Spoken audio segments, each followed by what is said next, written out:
Hi and welcome back to the Rideshare Buddy YouTube channel. My name's Kevin and today I'm doing a response video to Dave Takes It On, where he critiqued one of my videos without even looking at the video. So I need to point a few things out because he got it completely wrong. I do watch Dave Takes It On. It's a good channel, except that I was beginning to have a little bit of concerns about his knowledge, and then when he did this video I fully realised he has no knowledge. It's purely opinion. His head is not in the clouds, it's stuck up his own arse, and all he can see and hear and smell is his own excrement. But let's have a look at what he says, and the reference to the Energy Saving Trust, which he claims is an independent organisation. It's not. It's a pro-climate agenda quango, and for all of you taxi drivers and private hire drivers whose councils have added in a limit or deadline for all their taxis to be EV, you can blame Energy Saving Trust for that. Them the ones who produced the report, them the ones who say it's perfectly possible to run a EV as a taxi. And if you read the report, what you'll find missing, mostly missing, or totally missing, is they never looked at how many drivers have home charging and how many drivers will have to rely on public chargers. And I'll tell you this, at least in Newport, and I should imagine pretty much all over the country, 80% of private hire drivers are on minimum wage, and if they're working for Uber, they're working for less than minimum wage, then living in terraced housing, and then living in flats. They don't have home charging facilities, so they're going to be relying on public charging for keeping their cars charged up.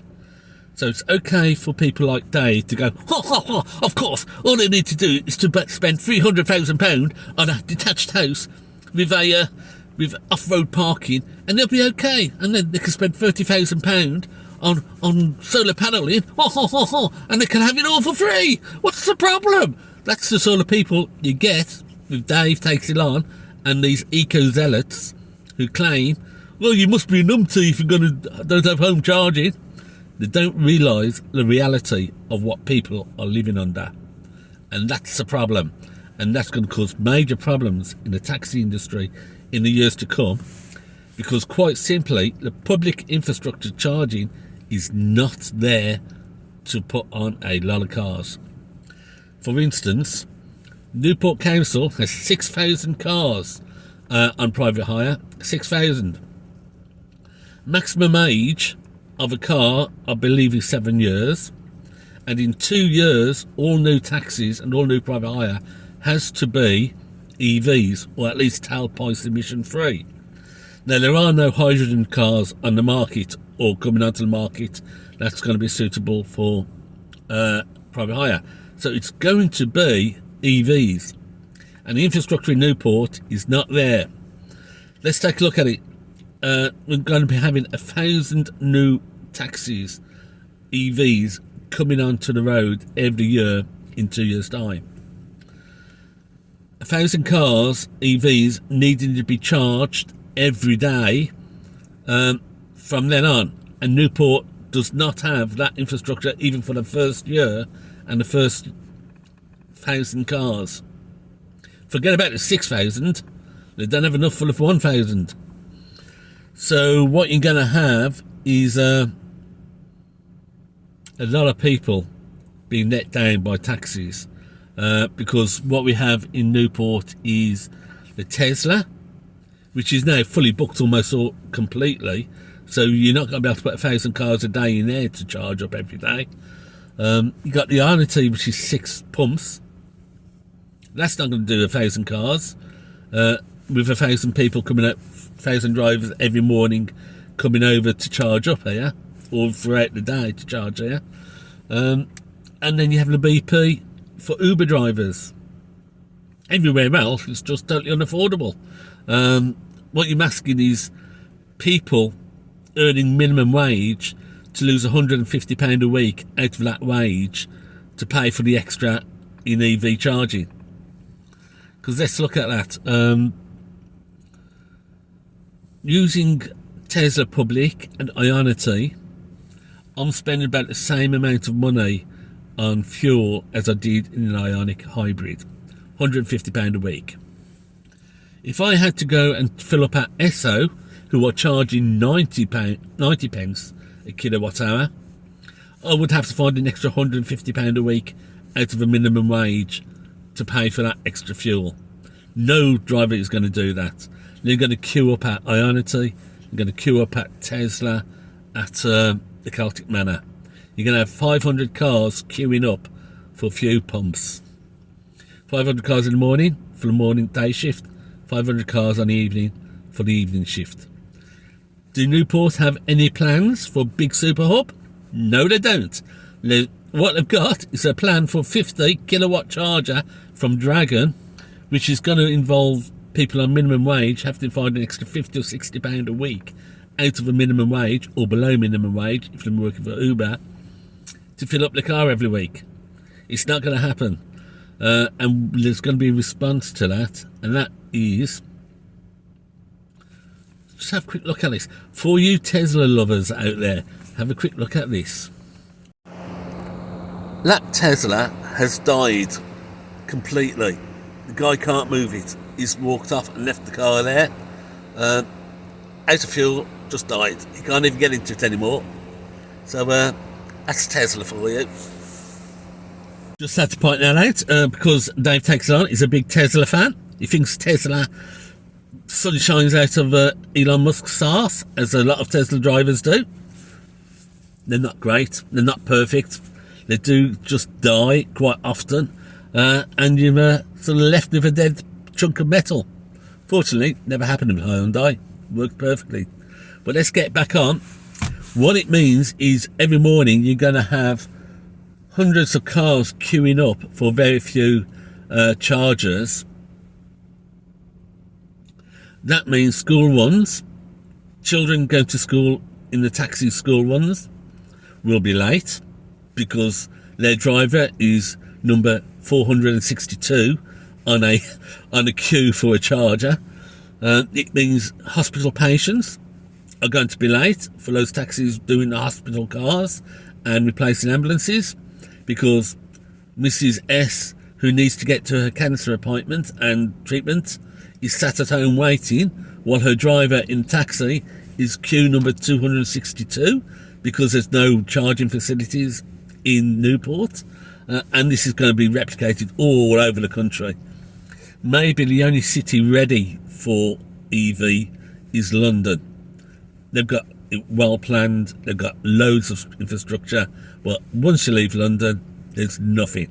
So you're going to have children waiting late for school.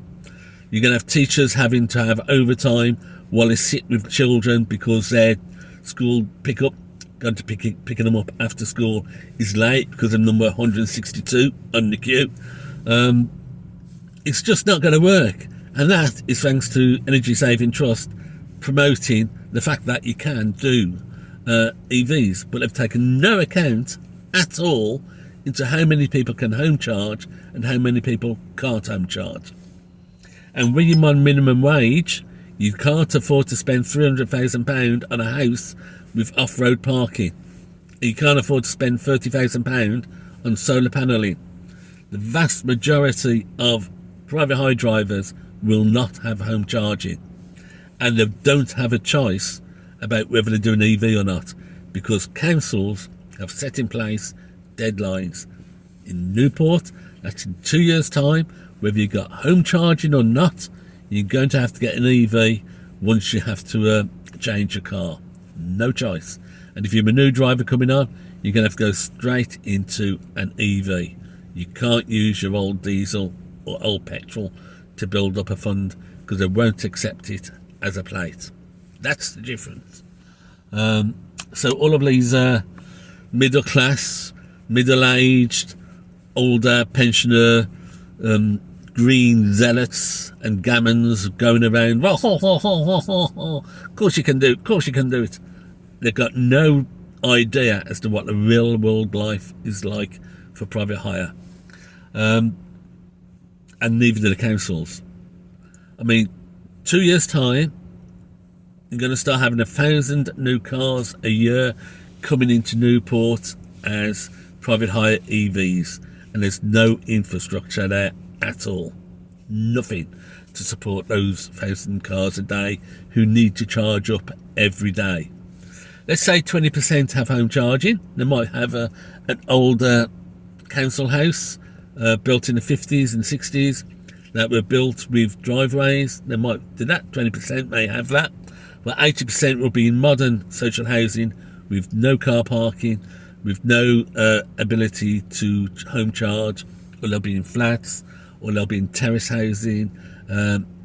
This is what it's like when you're at the bottom end of the earning scale and you can't afford to take on housing with off-road parking. And that's going to be about 800 cars per year coming on over the next 6-7 years. And the council have made no plans for it. Now, if the council does want it to happen and they want it to work, they've got to pull a finger out. Somebody in the council in Newport has to be designated an EV charging lead, and they have to go out and be proactive. If Newport wants that EV taxi to be successful, they need a minimum of 2 25 or 26 supercharger hubs. At least 2. They need to get over to somewhere like the International Sports Village, where there's massive car parking. They need to set aside at least 26, 27 places in there, and they need to go proactively out to either Tesla Public charging or Ionity and say, we'll rush through planning permission for you to install a 26 hub super hub charger unit there. Preferably Ionity, they have faster chargers and them cheaper day round. Tesla is cheaper on an off-peak, but them a slower charger. So preferably Ionity with their 43p kilowatt hour will make it on a par with petrol for drivers who have to are forced to move over to an EV. And the much faster chargers at 350 kilowatt as opposed to 250 kilowatt. So they need 2. They need 1 probably at International Sports Village where they've got plenty of car parking, and then they're going to have to sort out somewhere else on the other side of the city, maybe at one of the industrial estates where they can knock down one of the units and bring in a 24 charger super hub over there again. Then going to have to rush it through planning and try and really encourage National Grid to get the infrastructure in place if they want to be ready for this move over to EV of private hire. Because at the moment, the infrastructure in Newport will not support it. That's going to involve children being late at school in the morning if they're on a taxi. It's going to involve them being late picked up on the afternoon if they're being picked up by a taxi, because drivers are going to be stuck in queues for their charge. It means hospital patients are going to be late for their appointments with hospital cars, and so much more. It's just going to be a complete and total mess. Mark my words. Note down this video, note down this time, and in 2 years' time, when Newport goes EV for private hire, you'll see the mess that's happening, and you'll see how I've predicted it, purely because there's no infrastructure in place for it. And if you think things are going to be bad in the summer, you just wait till the temperature starts dropping. It's currently 9 degrees C. I'm at Ionity. Normally at Ionity, I'm kicking in 180 kilowatts an hour. Because it's cold, I'm kicking in 34 kilowatts an hour. It's going to take me 40 minutes to get up to 80%. 40 minutes just to get up from 50% to 80%. That's a 30% charge. Can you imagine what's going to happen when you've got 300 cars in a queue being charged at this sort of rate on a 350 kilowatt charger? So it's all right for people like Dave Takes It On to use this paper studies, having no idea as to what the real world is like. And all his followers, these green zealots and Tesla fanboys, saying, well, you numpties if you got no home charging and you go EV. In 2 years' time, most private hire drivers aren't going to have a choice. They're going to have to go to EV, whether they got home charging or not. And if it's going to work, councils have got to pull their finger out and get that infrastructure in place, and affordable infrastructure in place. Because drivers without home charging are going to have to charge publicly at least once a day, and for many twice a day. Yesterday I charged up 3 times. I had a Heathrow to Fishguard to do. I charged up in Newport to go to Heathrow. I charged up at Heathrow to go to Fishguard, just about made it to Fishguard, and had to charge up at Fishguard to come back to Newport. And that's in the Ioniq 5, where I've got over 300 mile range, and I still had to charge up 3 times in one day, public charging. So that's my response to Dave Takes It On. He's a bit of a prick, bit of an idiot, heads up his own arse, but they get people like that anyway. So that's it. Thanks for watching. Hope you enjoyed my little rant today. Until next time, take care, safe driving. And if your council is pushing you to go EV, you make sure you push them to provide charging. Otherwise, it's going to be a disaster. 2 years' time, watch the disaster unfold. Look, they've finally come to recovery Tesla. I have to admit, Tesla have a very good recovery service, mainly because they need the cars recovering quite a lot. Oh yeah, in that video, you might have seen as though I was a little bit anti-Tesla. I'm not. I have shares in Tesla, so I'm not anti-Tesla. But it does piss me off when you get people like Dave Takes It On being a little bit smug and a little bit arrogant. And to see Tesla broken down at that charging point, going dead like a brick, was perfect and great timing. Maybe even a message from God.